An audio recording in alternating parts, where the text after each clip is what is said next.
Rien ne le laisse à penser et pourtant nous sommes avec deux vice-champions du monde.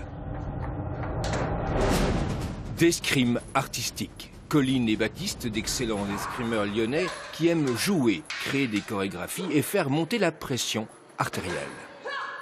Un combat comme ça, physiquement, ça demande vraiment du souffle, travailler le cardio, quoi. Donc non, c'est souvent maximum 5 minutes. Après, dans un spectacle, on peut avoir une petite phrase d'armes comme ça, puis repasser à du jeu, de la parole, etc. Et ensuite, revenir à ce qu'on sait faire, c'est notre combat.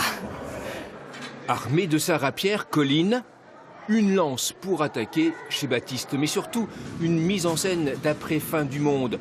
C'est ce thème qui a emballé les membres du jury lors des championnats du monde à Kolomna en Russie, une originalité qui a payé. C'est vrai qu'on a choisi une époque qui n'est pas forcément toujours utilisée, apocalyptique, post-apocalyptique.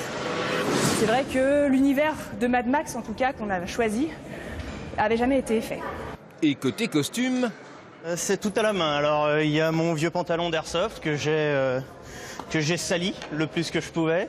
Ça, c'est également un vieux t-shirt que j'avais quand j'étais adolescent et que j'avais gardé. Et du coup, ben voilà, je lui donne une seconde vie avec du ketchup, de la moutarde, de l'argile, du maquillage, tout pour rendre crédible. la chorégraphie, c'est le maître d'armes du club qui l'a mise au point, mais sans la complicité de ces 5 dernières années entre nos deux escrimeurs, rien n'aurait été possible. Colline et Baptiste, c'est vraiment une rencontre entre quelqu'un de plutôt physique, de plutôt martial dans sa démarche, Baptiste, et Colline qui est plus comédienne. Et les deux se sont en fait influencés l'un et l'autre.